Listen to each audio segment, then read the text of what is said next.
كل واحد فينا كيعيش معركة ما عالم بها غير الله. عايش في حرب بلا دم، بلا سلاح، بلا جيوش. حرب ماشي بالسيف، حرب داخلية كتدور بين الشر والخير، بين الرغبات، الشهوات والملذات، وبين الواجبات والقيم. الجهاد ماشي بالضرورة يكون على معتقد ويكونوا فيه جيوش ومحاربين. الموضوع ديال اليوم أعمق بكثير من هذا الشيء، حيت العدو هذه المرة هو نتايا، والمكافأة ديال هذا الشيء كامل هي النجاح في الدنيا والآخرة. وغنقولها لك بصراحة العبارة، إلا ما تعلمتيش تروض النفس ديالك في الدنيا فغتبقى عايش بحال الدابة، غتولي عايش بين اللي بغاتك تكونوا واللي خايف انت تولي عليه. في هذا الفيديو غنحاول نقربك ما امكن بكيفاش تجاهد نفسك بطريقه مفهومه، طريقه عقلانيه، ماشي بمواعظ ثقيله ولكن بهضره خارجه من القلب. انا هنا باش نقدم لك فيديو توعوي بطريقه غتقيسنا حنايا كشباب. بلا ما نطول عليكم، بسم الله نبداو في صلب الموضوع.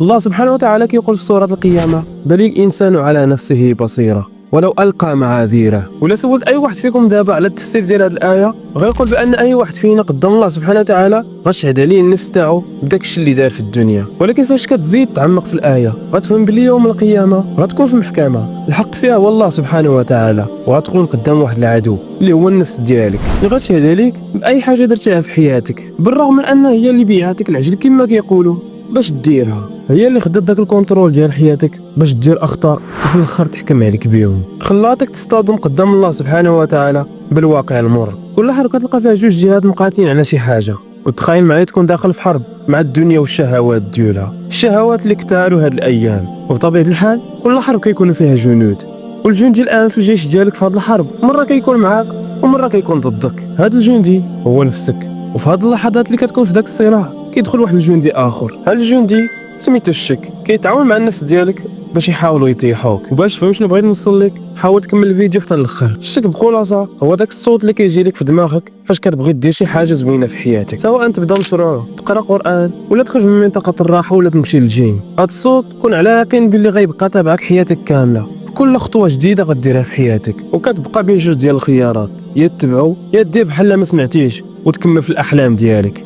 وهنا كيدخل الجندي الثالث. الجندي الثالث اللي كيدخل هو الحرب مع نفسك والهوى. الحرب مع الهوى بكل بساطه هي الحرب بين شنو كيبغي عقلك وشنو كيبغي القلب ديالك، وهنا كيبدا الصراع. فراه كل نهار كدوز من جوج ديال الجهات، جهه كتقول لك عيش حياتك ودير داكشي اللي ما غينفعك حتى حاجه في الدنيا ولا في الاخره، وجهه اخرى كتقول لك صبر، عندك هدف في هذه الحياه، راه ماشي كل حاجه زوينه غتصلح لك لا في الدنيا لا في الاخره. فراه الله سبحانه وتعالى كيقول في القران الكريم على هذه القضيه ديال الهوى: أفرأيت من اتخذ إلهه هواه وأضله الله على علم وختم على سمعه وقلبه وجعل على بصره غشاوة فمن يهديه من بعد الله أفلا تذكرون. واش رديت البال من هذه الآية؟ أفرأيت من اتخذ إلهه هواه وأضله الله على علم، بمعنى أن الإنسان كيكون عارف الفرق بين الصح والغلط، بين الحرام والحلال، ومع ذلك كيمشي في الطريق الخطأ. والمصيبة العظمى هنايا هو أن النفس مع تكرار الشيء، مع تكرار الخطأ ومع تكرار الحرام كتبدا تعود عليه. فمثلا تفكر راسك انت كدير شي غلط شحال هادي، من بعد ما كتكمل هذاك الغلط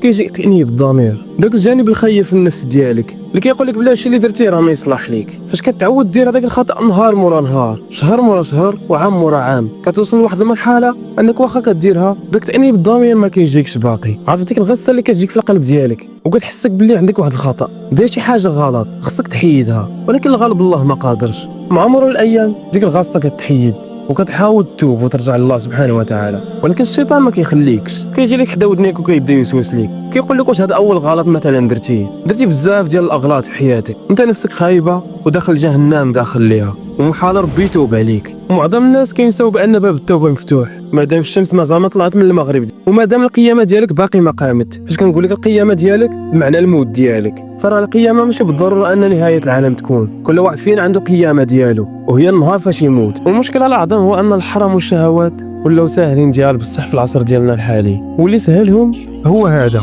يمكن لك واحد تقدر دير الحرام وانت في بلاصتك، باغي دير العلاقات المحرمه كاينين لي زابليكاسيون ديال هذاك الشيء، باغي تقمر كاينين لي زابليكاسيون ديال القمار، وزيد بكليك تقدر تنفذ بزاف ديال الشهوات. وهذا هو الفرق بين داك العصر القديم والعصر ديالنا دابا. فمثلا الانسان في زمان فاش كيبغي يدير شي رذيله كان كيخاف من النفس ديالو وكيخاف على السمعه ديالو قدام الناس. فاش مثلا يمشي للاماكن المحرمه ولا يدير شي حاجه كيخاف على راسو والسمعه ديالو تشوه. وبما ان داك الحاجه تحيد، كل واحد سد على راسو بيتو وهز التليفون، فراه معظم الناس لقاو راحتهم في هذا الشيء، حتى واحد ما بقاش مسوق. وهنا كتجيك لحظه ادراك باللي انت متناقض، معناه ان الراس ديالك كيقول لك واش انت غادي في الطريق الصحيح ولا الطريق الخطا. كتكون مثلا كاع ما كان 5 دقائق درتي شي غلط، ومن بعد واقف على السجاده ديال الصلاه كتصلي وكتبقى في ديك الدوامه ما كتقدرش تخرج منها. يا العقل يتحكم يا الشهوه تحكم. انا ما كنقولكش بلي خصك تكون مثالي، ديك المثاليه المفرطه، حيت ثق بيا بلي عمرك غتكون مثالي. الانسان ضروري غيغلط بين الحين والاخر، لانك انت ماشي ملاك ماشي حيوان. الملائكه خلقهم الله عقل بدون شهوه، والحيوانات خلقهم شهوه بدون عقل، وانت كرمك الله بالعقل والشهوه وخلى لك الاختيار. انت كتشوف شنو غادي تتبع، يا العقل يا الشهوه، يا النار يا الجنه. وكن على يقين بلي غتجيك واحد اللحظه غتقصر مع الله سبحانه وتعالى، ولكن رجع توب الباب ديال التوبه باقي محلول. سيدنا ادم اللي هو اول مخلوق على وجه الارض غلط وتاب لله سبحانه وتعالى، والله تاب عليه.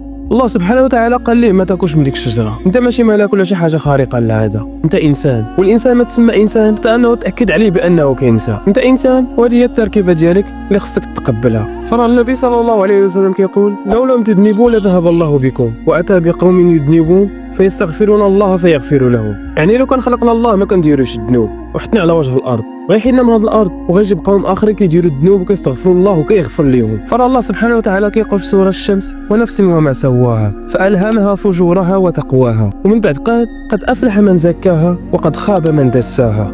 معنى ان الله سبحانه وتعالى خلق في الداخل ديالك جوج حوايج، الفجور والتقوى، وكيبقى الاختيار ليك انت شنو غتبع. يعني كيبقى الاختيار ليك، هذيك النفس ديالك واش غتزكيها ولا غتدسها بالمحرمات والسم. يعني التليفون اللي بين يديك دابا وكتفرج فيها منه يقدر يغدي النفس ديالك بالتقوى، يقدر يغديها بالفجور. صحابك اللي كتلام معاهم يقدروا يغدوك بالفجور، يقدروا يغدوك بالتقوى. الناس اللي متابعهم على السوشيال ميديا وشحال من حاجه كديرها في حياتك كتكون تابعه يا الفجور يا التقوى. فالناس اللي كيبقاو تابعين الفجور كيقول فيهم الله سبحانه وتعالى فسنيسره للعسرى، معناه انك تولي فرحان وانت كدير الحرام والضمير تاعك كاع ما كيأنبك. وكاينين بزاف ديال الحلول باش تغدي النفس ديالك بالتقوى. البيئه اللي محيطه بك، واول حاجه غتبدا بها هي التليفون. كما قلت لكم في الفيديو اللي داز، دير انفولو للناس اللي ما غينفعوك في حتى حاجه. يعني تخيل معايا جالس واحد البيئه الناس اللي فيها كلهم تيقراو قران، كلهم تيعاونوك تطور من راسك. فاش كتهز التليفون كتلقى فيديوهات ديال القران، لي ريلز ديال الناس كيعاونوك دير شي حاجه في حياتك، والناس اللي دايرين بيك كيشجعوك على الرياضه ولا شي حاجه اخرى غتنفعك.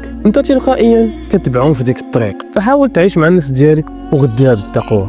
نعاود نقولها لك عاوتاني، وقد خاب من دساها. ما تدخلش في النفس ديالك السم ودسها بالفجور. وفي الاخر اللي بغيت نقول لك حاول تقرب من الله سبحانه وتعالى. الصلاه ديالك اللي كتصليها حاول تخشع فيها، الكلمات ديال القران الكريم اللي كتقراها حاول تمعن فيهم، فراه هذاك اعظم كلام تنزل على الارض. فاش كتفرج شي فيديو ديال شي واحد وصل في حياته دار فلوس ولا دار شي حاجه دنيويه كتبدا تتبع داكشي اللي كيقول حرف بحرف باش تعرف كيفاش توصل لداكشي. بينما الكلام ديال الله سبحانه وتعالى اللي يعاونك دنيا واخره كدوز عليه مرور الكرام. والنصيحه الاخيره اللي نقدر نعاونك بها هي الا قدرتي تتزوج غير تزوج. الزواج كيبعد عليك بزاف ديال الشهوات وهاد الملهيات. فراه الرسول صلى الله عليه وسلم كيقول يا معشر الشباب من استطاع منكم الباءة فليتزوج فانه اغض للبصر واحسن للفرج ومن لم يستطع فعليه بالصوم فانه له وجاء. الزواج كيحفظ النفس ديالك مع انك توقع في الحرام ومن الشدود ديال النفس ديالك عليه.